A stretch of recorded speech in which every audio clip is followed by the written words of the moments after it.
Hello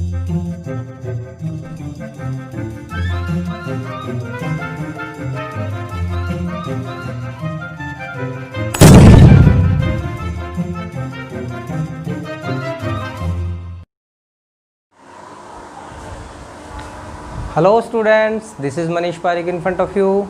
students, आज इस video में हम बात करेंगे क्लास 10th पर। हमारा चैप्टर पढ़ रहे थे मेटल्स एंड नॉन मेटल्स, उसमें हमने कुछ केमिकल प्रॉपर्टीज़ पढ़ी थी मेटल की। तो इस वीडियो में हम बात करेंगे नेक्स्ट हमारे मेटल्स की प्रॉपर्टी पे ही। तो आज हम पढ़ेंगे reaction of metals with dilute acid कि डाइल्यूट एसिड के साथ में जो हमारा मेटल है वो किस तरीके से रिएक्ट करता है, ये हम इसमें पढ़ेंगे। तो स्टूडेंट्स, जनरल अगर रिएक्शन की बात करूं तो जनरल जो रिएक्शन होती है हमारी, वो मेटल्स रिएक्ट करते हैं डाइल्यूट एसिड के साथ में, और हमारे पास क्या बनाते हैं, कोरस्पॉन्डिंग सॉल्ट बनेगा मेटल का, मेटल सॉल्ट, प्लस में क्या होगी, इवॉल्व होगी हाइड्रोजन गैस। ये जनरल रिएक्शन है। और यहाँ पे जो डाइल्यूट एसिड लिया जाता है जनरल स्टूडेंट्स, वो लिया जाता है आपका डाइल्यूट HCl या फिर डाइल्यूट H2SO4। ये दो आपके एसिड लिए जाते हैं। और एक खास करके एसिड HNO3 नाइट्रिक एसिड है, ये कभी भी इस रिएक्शन में यूज़ नहीं होता। ये हम बात करेंगे आगे कि रिएक्शन में यूज़ कैसे नहीं होता। तो बेसिक हमारी जो रिएक्शन है वो कुछ इस तरीके से है कि मेटल रिएक्ट करते हैं किसके साथ में, डाइल्यूट एसिड के साथ में, क्या बना देते हैं हमारे पास, सोल्ट प्लस हाइड्रोजन गैस बनाते हैं। जैसे हम बात करें मेटल्स की, हमारा मैग्नीशियम है, ये रिएक्ट करता है डाइल्यूट HCl के साथ में, तो कॉरस्पॉन्डिंग क्या बन जाएगा हमारे पास, MgCl2 प्लस H2। ठीक है। अगर मैं बात करूं एल्यूमिनियम की, एल्यूमिनियम रिएक्ट करता है डाइल्यूट HCl के साथ में, क्या बन जाएगा, AlCl3 प्लस H2। और अगर हम बात करें H2SO4 के साथ में, हमारी जिंक की रिएक्शन लिखते हैं हम किसके साथ में, H2SO4 के साथ में, तो क्या बनेगा, ये डाइल्यूट ही होगा, ध्यान रखना ही। तो क्या बनेगा, ZnSO4 प्लस H2। बात करें हम मैग्नीशियम की, H2SO4 के साथ में reaction, Mg plus dilute H2SO4,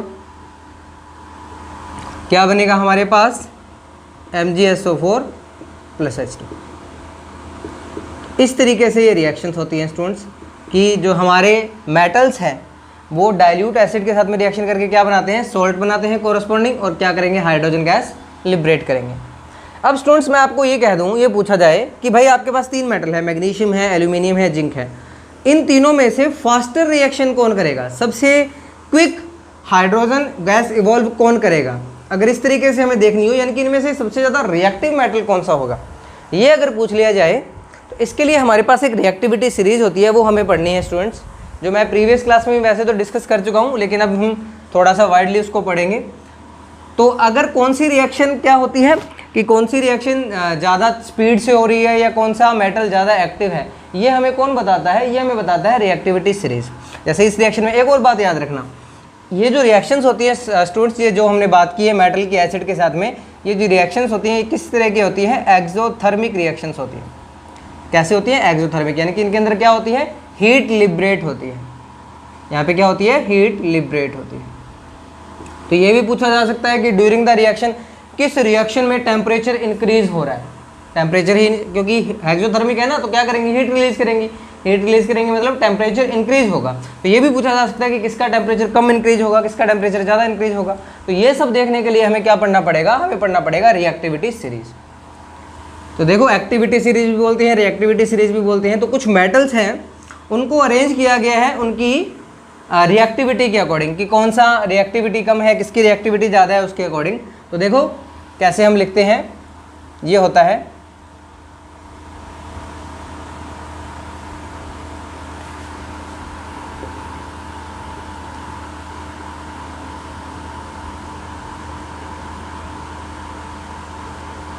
इसकी ट्रिक भी बताऊंगा मैं।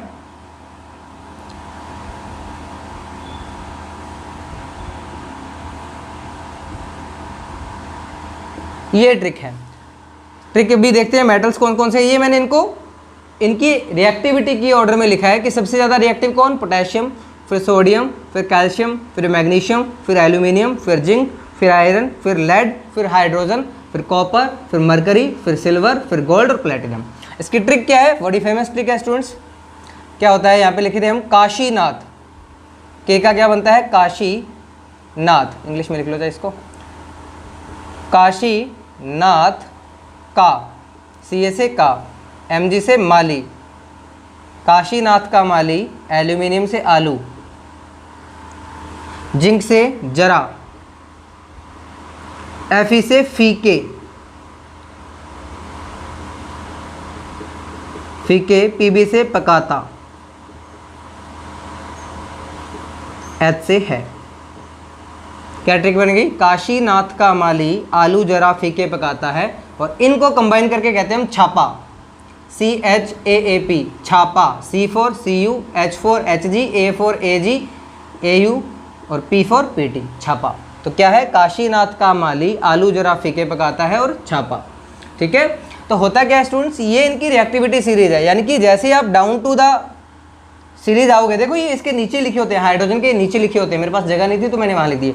तो जैसे जैसे आप डाउन टू द सीरीज आओगे तो वैसे वैसे आपकी रिएक्टिविटी क्या होगी, डिक्रीज होगी, रिएक्टिविटी डिक्रीजेज। यानी कि सबसे रिएक्टिव कौन सा है, पोटेशियम, सबसे लेस रिएक्टिव कौन सा है, प्लेटिनम। ठीक है, तो अब मैंने आपको कहा था कि कौन सा रिएक्शन जो है फास्टर होगी, किसमें हीट ज़्यादा लिबरेट होगी। तो देखो वैसे अगेन मैं लिख रहा हूँ यहाँ पे वो रिएक्शंस लिख रहा हूँ। जैसे हमने मैग्नीशियम लिखा था, H2SO4 क्या बन गया था, MgSO4 प्लस H2, और हमने लिखा था एल्यूमिनियम, या डाइल्यूट HCl के साथ, सबकी रिएक्शन डाइल्यूट HCl से ही करवा देते हैं, HCl हम बनते हैं यहाँ MgCl2 प्लस H2। यहाँ पे अगर HCl के साथ रिएक्शन करवाएंगे तो क्या बनेगा, AlCl3 प्लस H2।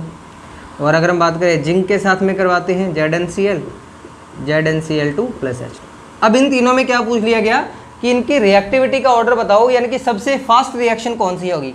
तो जो मेटल जितना, अब ये तो कॉमन है HCl, तो अब जो मेटल जितना ज़्यादा क्या होगा, रिएक्टिव होगा, वो रिएक्शन की स्पीड भी क्या होगी, उतनी ही ज़्यादा होगी। तो देखो मैग्नीशियम, एल्यूमिनियम और जिंक, सबसे ऊपर कौन है, मैग्नीशियम, फिर कौन है, एल्यूमिनियम, फिर कौन है, जिंक। यानी कि ये रिएक्शन सबसे फास्टर होगी, फिर ये रिएक्शन होगी और फिर ये रिएक्शन होगी। इस तरीके से लिखा जाता है स्टूडेंट्स। तो जनरली हमें क्या करनी है, ये रिएक्टिविटी सीरीज याद करनी है। इस पे बेस्ड काफ़ी क्वेश्चन आपके एग्जाम में पूछे जाएंगे डायरेक्टली, जो एक्टिविटी सीरीज के बेस्ड होंगे। तो सिंपली ट्रिक आपको बता दी, काशीनाथ का माली, आलू जरा फीके पकाता है, छापा। ठीक है, potassium, sodium, calcium, magnesium, aluminium, zinc, iron, lead और हाइड्रोजन। ठीक है, ये इनकी रिएक्टिविटी की सीरीज है। ऐसे H2SO4 के साथ रिएक्शन करोगे तो कॉरस्पॉन्डिंग क्या बन जाएगा, सल्फेट का आपके पास क्या बन जाएगा, सोल्ट बन जाएगा, और क्या बन जाएगा, हाइड्रोजन बन जाएगा। ठीक है, अब क्वेश्चन कई बार आता है स्टूडेंट्स कि जैसे हमने बात की कि मेटल्स जो है वो डाइल्यूट एसिड के साथ में रिएक्ट करके कौन सी गैस लिबरेट करते हैं, हाइड्रोजन गैस लिबरेट करते हैं, H2 गैस लिबरेट करते हैं। लेकिन पूछा जाता है कि क्या सभी मेटल जो हैं वो डाइल्यूट एसिड के साथ में रिएक्शन करके हाइड्रोजन गैस लिबरेट करते हैं, क्या सभी मेटल। यानी कि अगर मैं इनकी बात करूं, ये तो अभी ये देखा है, अगर मैं इनकी बात कर लूं कि क्या कॉपर भी रिएक्शन करके हाइड्रोजन गैस लिबरेट करेगा, या Hg भी हाइड्रोजन गैस लिबरेट करेगा, Ag, Au, Pt क्या ये हाइड्रोजन गैस लिबरेट करेंगे, तो आंसर आएगा स्टूडेंट्स नो। ध्यान देना, इस एक्टिविटी सीरीज में जो हाइड्रोजन से नीचे हैं, हाइड्रोजन से नीचे कौन है, छापा वाले, Cu, Hg, Ag, Au, Pt वाले, ये जो हैं ये किस में है, हाइड्रोजन से नीचे हैं। हाइड्रोजन से नीचे वाले जो मेटल्स हैं स्टूडेंट्स, वो कभी भी क्या नहीं करेंगे, डाइल्यूट एसिड के साथ में रिएक्शन करके हाइड्रोजन गैस लिबरेट नहीं करेंगे। यानी कि अगर मैं बात करूं कि Cu plus HCl, CuCl2 plus H2, क्या ये पॉसिबल होगा, ये पॉसिबल नहीं होगा। क्योंकि स्टूडेंट्स हम क्या कह रहे हैं इस रिएक्शन में, ये देखो हम क्या कर रहे हैं कि हम HCl में से हाइड्रोजन को क्या कर रहा है, रिप्लेस कर रहा है कॉपर। जैसे मैं मैग्नीशियम की रिएक्शन लिखूं, magnesium plus HCl change to MgCl2 plus H2, तो एक्चुअली हो क्या रहा है, इस सॉल्यूशन में से Mg क्या कर रहा है, हाइड्रोजन को रिप्लेस कर रहा है। तो रिप्लेस वही कर सकता है जो क्या होती है, जिसकी रिएक्टिविटी ज़्यादा होती है। यानी कि रिएक्शन अगर हो रही है, इसका मीनिंग क्या हो गया, इसका मीनिंग हो गया मैग्नीशियम जो है वो हाइड्रोजन से ज़्यादा रिएक्टिव है, इसलिए इसको क्या कर पा रहा है, डिस्प्लेस कर पा रहा है। देखो हाइड्रोजन जो है यहाँ है और मैग्नीशियम क्या है, यहाँ है। तो रिएक्टिविटी सीरीज में एक्टिव कौन है, ज़्यादा रिएक्टिव कौन है, मैग्नीशियम है हमारे पास ज़्यादा रिएक्टिव, ठीक है। तो यहाँ पे देखो, लेकिन कॉपर क्या है, हाइड्रोजन से नीचे है, यानी कि हाइड्रोजन की रिएक्टिविटी कॉपर से क्या होगी, ज़्यादा होगी। तो यहाँ पे जो कॉपर हो पाएगा वो इस हाइड्रोक्लोरिक एसिड में से हाइड्रोजन को क्या नहीं कर पाएगा, लिबरेट नहीं कर सकता, और लिबरेट नहीं कर सकता तो यहाँ पे हाइड्रोजन गैस भी जनरेट नहीं होगी। तो कई बार पूछा जाता है कि कॉपर जो है वो हाइड्रोक्लोरिक एसिड के साथ में या सल्फ्यूरिक एसिड के साथ में रिएक्ट करके हाइड्रोजन गैस लिबरेट क्यों नहीं करता। जो जनरली हमारा आंसर क्या होगा कि रिएक्टिविटी सीरीज में जो कॉपर होता है वो क्या होता है, बिलो द हाइड्रोजन होता है। दिस इज द रीजन, क्या जो कॉपर है हमारा वो हाइड्रोजन हाइड्रोक्लोरिक एसिड में से या फिर किसी भी डाइल्यूट एसिड में से हाइड्रोजन को रिप्लेस नहीं कर सकता और क्या नहीं देता, हाइड्रोजन गैस नहीं देता है, ठीक है। ऐसे ही आप किसी के साथ भी रिएक्शन कराओ, ये इतने मेटल्स हैं हमारे पास, इनके साथ में अगर किसी के साथ में भी डाइल्यूट HCl या डाइल्यूट H2SO4 के साथ रिएक्शन करवाओगे आप, तो यहाँ पे आपको H2 गैस नहीं मिलेगी। ध्यान रखना है, ये काफ़ी बार पूछा जाता है। तो अगर हमसे पूछा जाए कि Cu + HCl के साथ में क्या रिएक्शन होगी, तो डाइल्यूट हाइड्रोक्लोरिक एसिड के साथ में ये रिएक्ट नहीं करेंगे, ठीक है स्टूडेंट्स। ये पहला क्वेश्चन जो मोस्ट इंपॉर्टेंट पूछा जाता है। अब शुरुआत में मैंने आपको बताया था कि डाइल्यूट एसिड के साथ हम रिएक्ट कर रहे हैं, तो जनरली हम क्या चीज़ ले रहे हैं, हम डाइल्यूट H2SO4 और डाइल्यूट HCl ही ले रहे हैं। हमने कहा कि हम डाइल्यूट HNO3 नहीं लेंगे, क्या नहीं ले सकते, हम डाइल्यूट HNO3 नहीं ले रहे हैं। तो क्यों नहीं ले रहे, ये सुनो, इसको समझते हैं, इसको रब कर रहा हूँ मैं अच्छे से स्टूडेंट्स। ये फिर मैं कह रहा हूँ रिएक्टिविटी सीरीज आपको याद करनी पड़ेगी, इसको अच्छे से याद करना है आपको। तो अगर मैं बात करूं कि डाइल्यूट HNO3 क्यों नहीं यूज किया जाता, यानी कि अगर मैं बात करूं कि ये Mg है या मैं बात करूं Zn है आपका, ये HNO3 के साथ रिएक्शन करके ZnNO3 + H2 ये क्यों नहीं देता, ये रिएक्शन क्यों नहीं होती। तो ध्यान देना, ये जो HNO3 है नाइट्रिक एसिड है स्टूडेंट्स, ये हमारे पास क्या होता है, very strong oxidising agent. Oxidising agent ये क्या है, बहुत स्ट्रॉन्ग ऑक्सीडाइजिंग एजेंट है। ऑक्सीडाइजिंग एजेंट का मीन्स जो किसी सब्सटेंस को क्या कर दे, ऑक्सीडाइज कर दे, या सिंपली हम क्या कहें कि ऑक्सीडाइज का मतलब क्या होता है, ये क्या करवाता है, प्रोवाइड ऑक्सीजन, ऑक्सीजन प्रोवाइड करवाता है। तो होता क्या है, यहाँ पे जो H2 बनती है इस रिएक्शन में, ऐसी बात नहीं है कि H2 नहीं बनेगी, H2 बनती है, लेकिन ये क्या है, बहुत स्ट्रॉन्ग ऑक्सीडाइजिंग एजेंट है। तो ये क्या करेगा, इसको ऑक्सीजन प्रोवाइड करवा देगा और किस में कन्वर्ट कर देगा, H2O में कन्वर्ट कर देगा। तो जनरली यही पूछा जाता है कि नाइट्रिक एसिड के साथ रिएक्शन क्यों नहीं करवाई जाती है, फिर नाइट्रिक एसिड के साथ रिएक्शन करवाने पर हाइड्रोजन गैस लिबरेट क्यों नहीं होती। तो जनरली आंसर क्या होगा कि HNO3 नाइट्रिक एसिड है वो क्या है, एक बहुत स्ट्रॉन्ग ऑक्सीडाइजिंग एजेंट है, जो कि क्या करता है, हाइड्रोजन जो लिबरेट हो रही है उसको ऑक्सीजन प्रोवाइड करवा देता है और उसका ऑक्सीडेशन कर देता है। ऑक्सीडेशन से हाइड्रोजन किस में कन्वर्ट हो जाता है, H2O के अंदर कन्वर्ट हो जाता है। इसलिए हम इस रिएक्शन के अंदर किसका यूज नहीं करते, डाइल्यूट HNO3 का यूज नहीं करते। ओके स्टूडेंट्स, समझ में आई बात। तो ये किसके साथ रिएक्शन थी, हमारी रिएक्शन थी reaction of metals with dilute acids. अब नेक्स्ट हम टॉपिक जो हमारा करते हैं वो क्या टॉपिक है, how do metals react with other metal solution, other metal solution, कि एक मेटल है वो दूसरे मेटल के साथ, मेटल सॉल्यूशन के साथ में कैसे रिएक्ट करेगा, ठीक है, वो हम देखेंगे। जैसे हम बात करें, पहले तो मैं इसके लिए भी रिएक्टिविटी सीरीज काम में आएगी स्टूडेंट्स। तो रिएक्टिविटी सीरीज यहाँ साइड में लिख रहा हूँ मैं, काशीनाथ का माली आलू जरा फीके पकाता है छापा।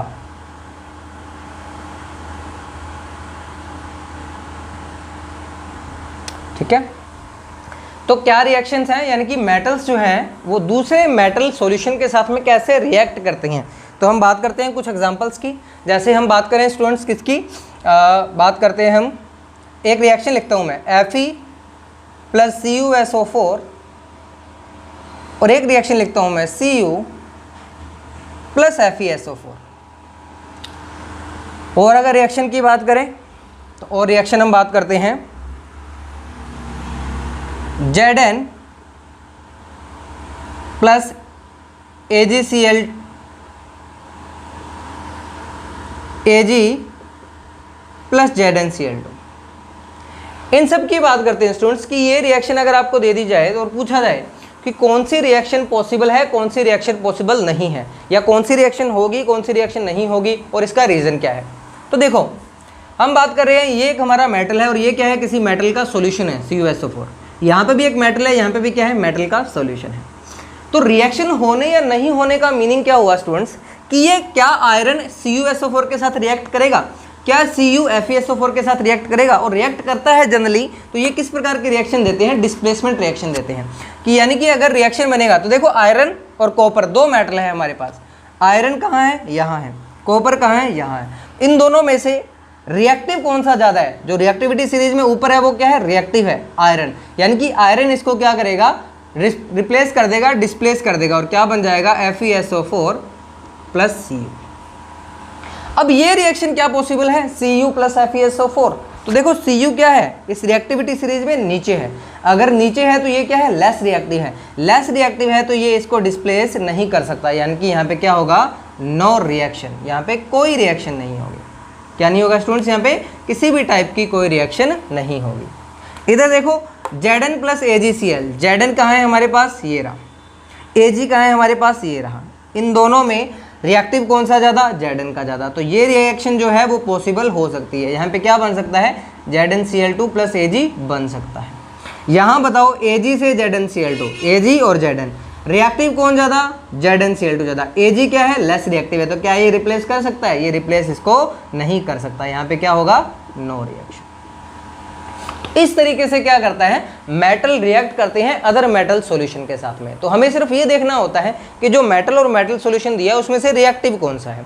अगर आपको ये जो मेटल दे रखा है अकेले वाला, वो अगर रिएक्टिविटी सीरीज में ऊपर है तो वो क्या करेगा, उस सॉल्यूशन में से दूसरे मेटल को क्या कर देगा, रिप्लेस कर देगा और वहाँ पे रिएक्शन क्या हो जाएगी, पॉसिबल हो जाएगी। अब आपसे कुछ क्वेश्चन पूछता हूँ, आप उसको पॉज करके जरूर बताना कि कौन सी रिएक्शन पॉसिबल है, कौन सी रिएक्शन पॉसिबल नहीं है। ओके, 4 रिएक्शन है स्टूडेंट्स, आपको बताना है कि इन चारों में से कौन सी पॉसिबल है और कौन सी पॉसिबल नहीं है, और पॉसिबल है तो उसका प्रोडक्ट क्या बनेगा। पॉज कीजिए और सॉल्व करने की कोशिश कीजिए, रिएक्टिविटी सीरीज से ये होगा। ठीक है, होप सो कि आपने ट्राई किया होगा। पॉज करके को डिस्कस करते हैं।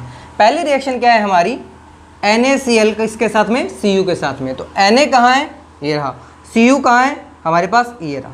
दोनों में रिएक्टिविटी सीरीज में हायर पोजीशन पे कौन सा है, सोडियम है। यानी कि सोडियम जो क्या होगा, वो मोस्ट रिएक्टिव होगा एज कंपेयर टू कॉपर। तो क्या कॉपर इसको डिस्प्लेस कर सकता है, बिल्कुल नहीं करेगा, तो यहाँ पे नो रिएक्शन। अब बात करते हैं MgCl2 और Al। Mg कहाँ है, ये रहा, एल्यूमिनियम कहाँ है, ये रहा। Mg कहाँ है, ऊपर है, रिएक्टिविटी सीरीज में हायर पोजीशन पे है। तो Mg क्या होगा, रिएक्टिव ज़्यादा होगा, एल्यूमिनियम क्या होगा, रिएक्टिव कम होगा। तो क्या ये इसको डिस्प्लेस कर सकता है, नहीं, ये भी इसको डिस्प्लेस नहीं कर सकता। नेक्स्ट बात करें FeSO4 और Ag। Fe का है हमारे पास, ये रहा, Ag का है हमारे पास, ये रहा।